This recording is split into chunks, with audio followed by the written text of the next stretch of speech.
जय हिंद, नमस्कार साथियों। आज हम बात करेंगे 8वां वेतन आयोग गठन के बारे में। जैसे कि सरकार ने 8वें वेतन आयोग गठन की घोषणा कर दी, उसके बाद अब इस पर क्या चर्चा हो रही है या क्या इस पर प्रोग्रेस है, वो आज हम समझेंगे इस वीडियो के माध्यम से। पहले इसमें जानेंगे दोस्तों कि सरकार ने 8वें वेतन आयोग गठन पर कुछ की अपडेट्स रिलीज की है, जिसमें 8वां वेतन आयोग गठन घोषणा के बाद अब इसके इम्प्लीमेंटेशन अंडर वे में है, जैसा कि हमें पता है। और कमीशन का गठन अप्रैल 25 तक होने की संभावना है दोस्तों। टाइम्स ऑफ इंडिया की एक रिपोर्ट के आधार पर माने expenditure secretary of the finance ministry mister Manoj Goyal ji के द्वारा एक इंटरव्यू में कहा गया कि और यह कंफर्म किया गया है कि 8th सीपीसी के गठन की प्रक्रिया तेजी से आगे बढ़ रही है। और आगे उन्होंने कहा कि ड्राफ्ट प्रपोजल कुछ की मिनिस्ट्रीज को भेजे गए हैं, जैसे कि defence ministry, home affairs and DOPT को उनसे फीडबैक मांगा गया है। जब फीडबैक सभी से प्राप्त हो जाएंगी तो टीओआर टर्म्स ऑफ रेफरेंस को फाइनल कर दिया जाएगा। इसको फाइनल करने के बाद इसको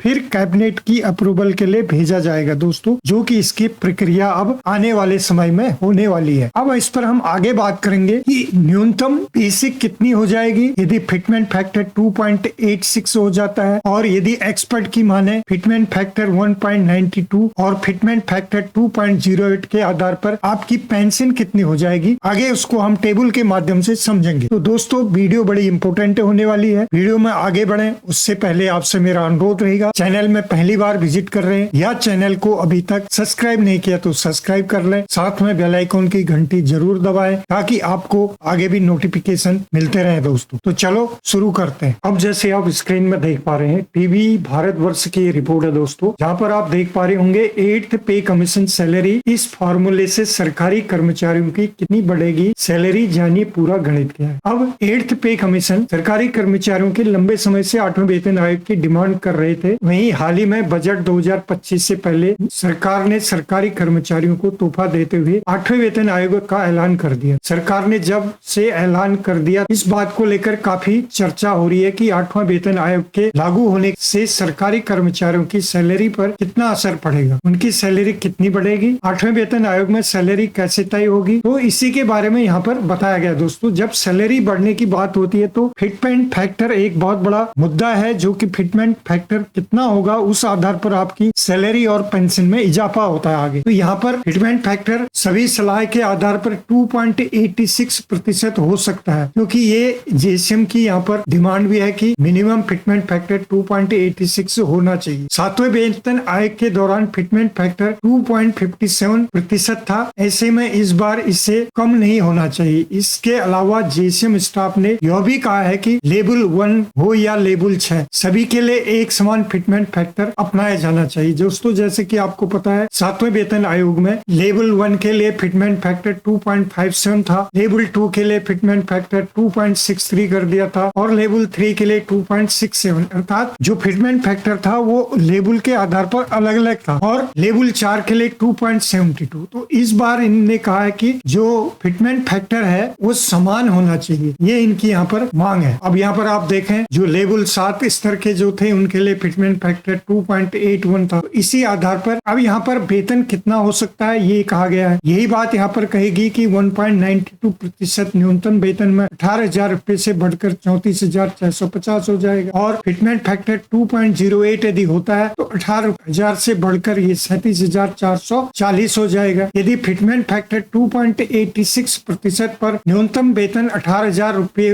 बढ़कर आपकी 51,480 रुपए हो सकता है। इतना ही नहीं, उच्च वेतन ग्रेड पर कर्मचारियों को अधिक वेतन मिलेगा। अब यहाँ पर एक मांग और भी है कि वेतन मानों के लिए विलय का सुझाव दिया गया है, जो कि जेसीएम ने यहाँ पर मांग की थी, कि जिसमें राष्ट्रीय संयुक्त परामर्श तंत्र ने लेवल 1 के कर्मचारियों को लेवल 2, लेवल 3 को लेवल 4 और लेवल 5 को लेवल 6 में विलय करने की भी सिफारिश की गई है। यदि ये विलय होता है तो दोस्तों और भी आपके पेंशन और सैलरी में इजाफा हो सकता है। अब आगे हम समझ लेते हैं टेबल के आधार पर क्या होगी आपकी पेंशन। फिटमेंट फैक्टर 1.92 यदि होता है तो कितनी आपकी पेंशन बनेगी, और फिटमेंट फैक्टर 2.08 होता है तो कितनी आपकी नेट बेसिक बन जाएगी, ये यहाँ पर चार्ट बताया गया है। यहाँ पर आपकी ओल्ड पेंशन यदि आपकी 9,000 है तो फिटमेंट फैक्टर 1.92 के आधार पर आपकी न्यू बेसिक 17,280 हो जाएगी। फिटमेंट फैक्टर 2.08 यदि हम लेते हैं तो आपकी न्यू बेसिक 18,700 720 हो जाएगी दोस्तों। इसी तरह से 9000 आपकी ओल्ड बेसिक से हमने लास्ट 42,625 जिसकी